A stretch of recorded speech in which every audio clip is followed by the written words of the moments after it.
Ole, chắc là cái lâu lắm việc chưa với là chuan Arpum le Zongtra thì del te rồi ấy đó na ấy cái channel thar nia video mukbang với khát na nia không ai ta cả mình subscribe về turin anh mình hal chua top theo mình en sub turin anh em chua chuan cái chấm này tur hi gan en ko ti long chu hay hi sub turin nia hay Zongtra chuan hay Zongtra thấu ko Zongtra thấu amu ma se hay hi mar chu lệ purun var purun sen tu da hanya hay ar pum khania hay mar si pui kan le sam tok purun sen le to ai to ma no hi nia no hi ai zo don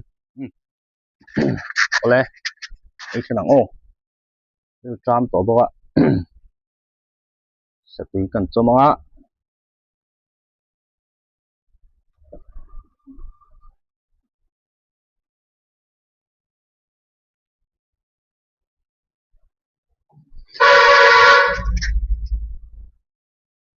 tor hi beng cheng thel tu a ne om hot na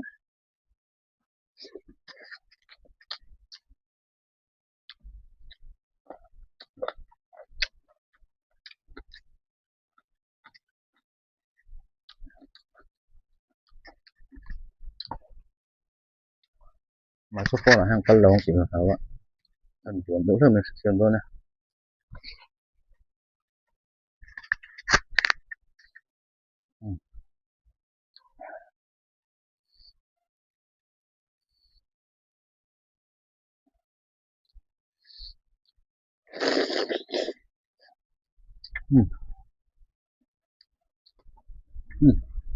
chứ không mà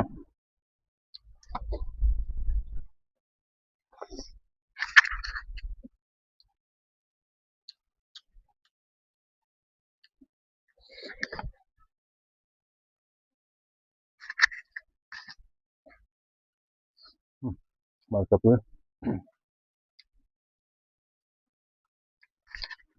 rồi xem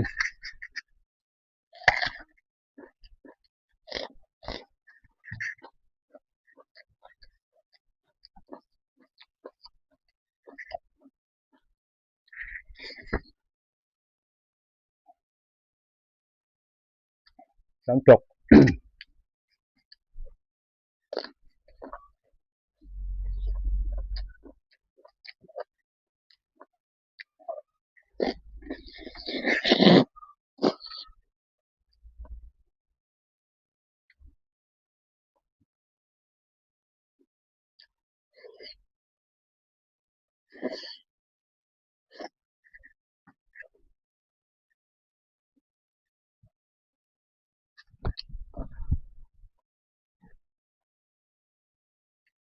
thì hang hộp đó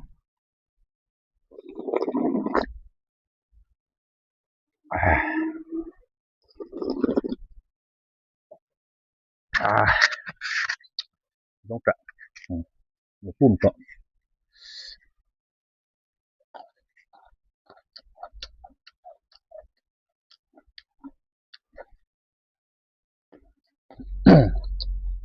giống trận hết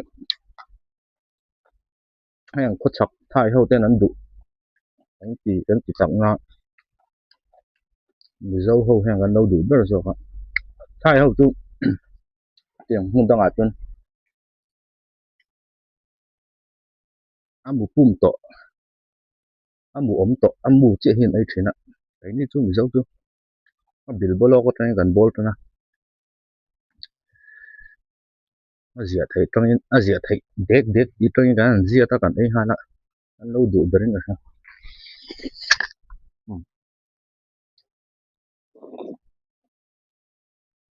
à có mà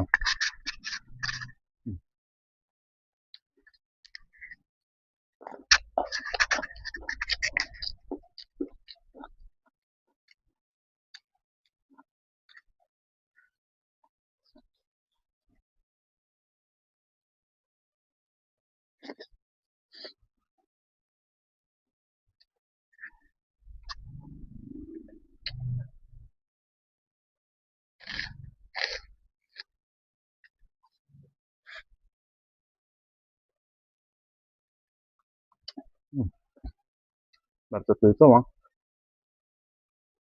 Thật là quá bạn.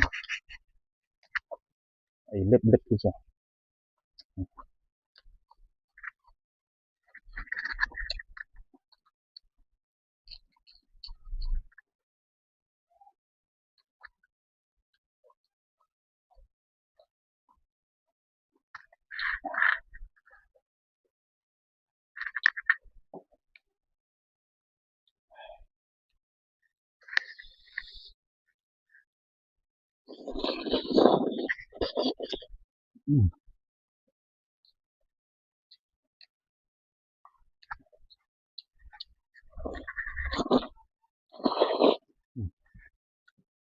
Admin khá bao ạ.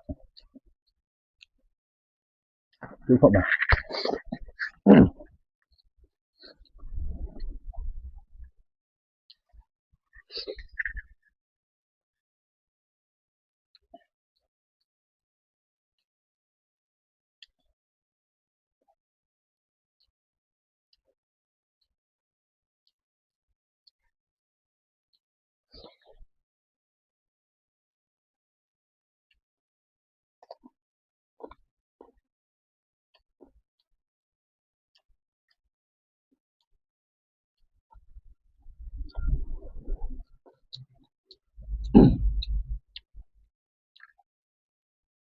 Giống tạm không? Giống tạm không?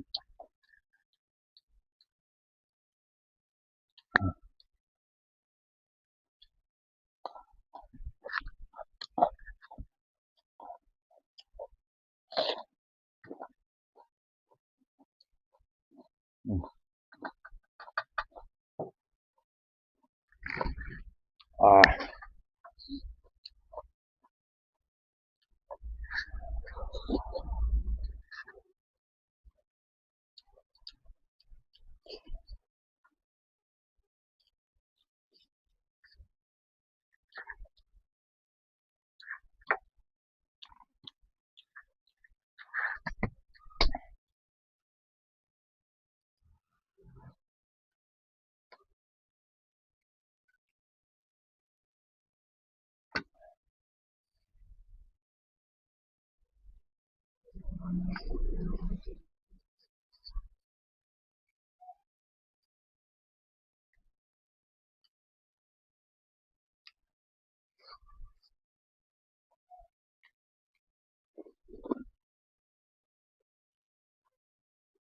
à.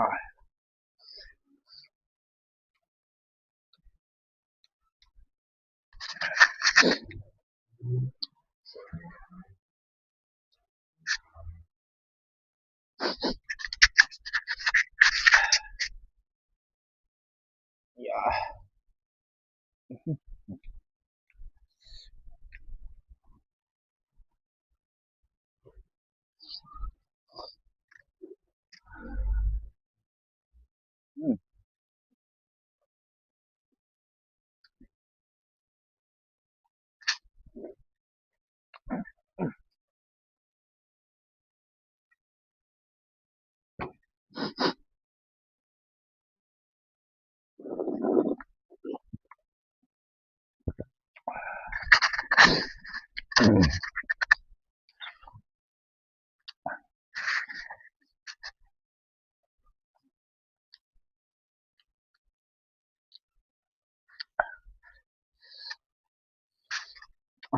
Thật đúng không ạ?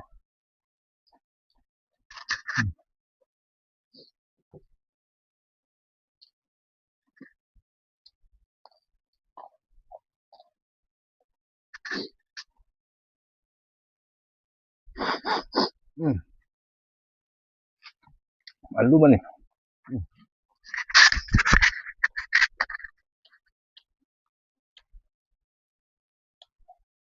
Hoặc tập lý cần hết tí không mà.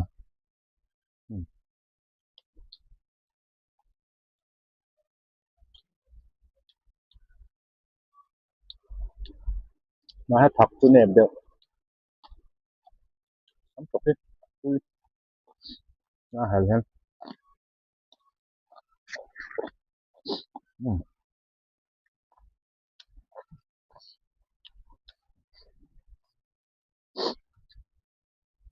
Lah, kan enak lo lain. Bizo mukbang kan enak sign ko tinga snack te le zo pa ka tho ti te le dang tu pom tang tam ta kan om khia an oma an mi te chu kan tuk phak don lo ti chu khia ma se channel te kan siam ve ti han khoi ta ka melo subscribe để chịu tụi nên nghe cho qua video đăng mỗi năm tắt để cho có một đầu tập tắt cái bộ để ra cái bộ còn tạ sầu dễ nào có anh nhìn đâu subscribe để chịu đó nha thế là chả sao mà tay tôm tỏ mang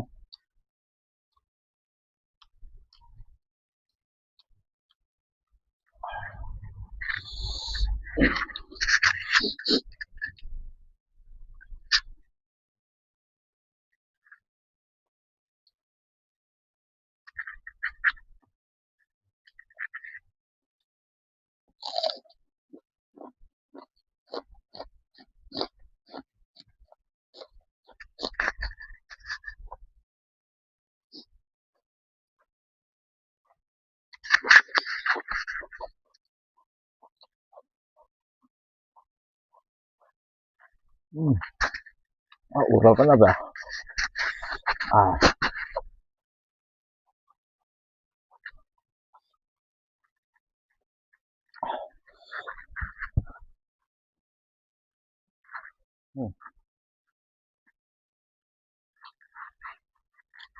kìa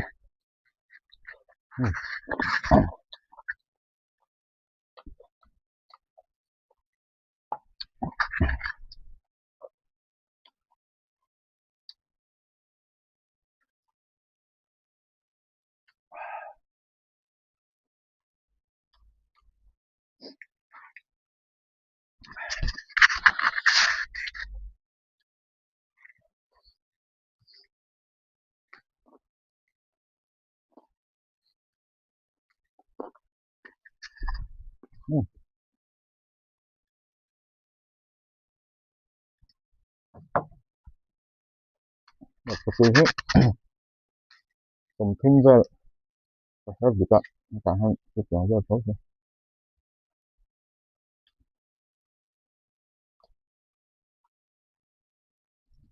rồi hoàn thật dấu nghĩa là của mình ngày đó chịu không không được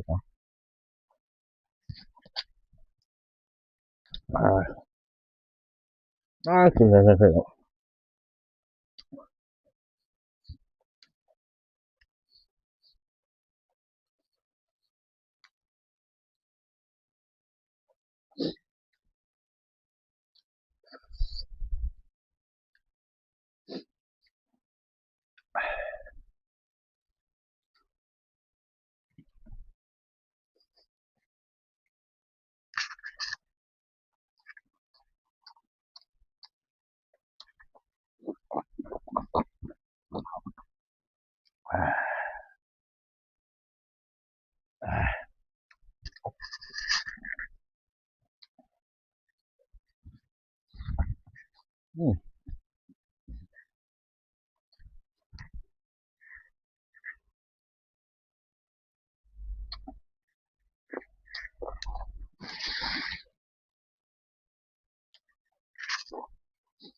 nó buồn thấy em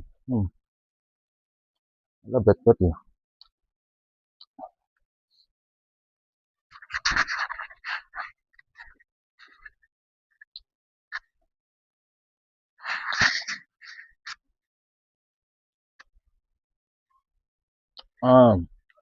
đây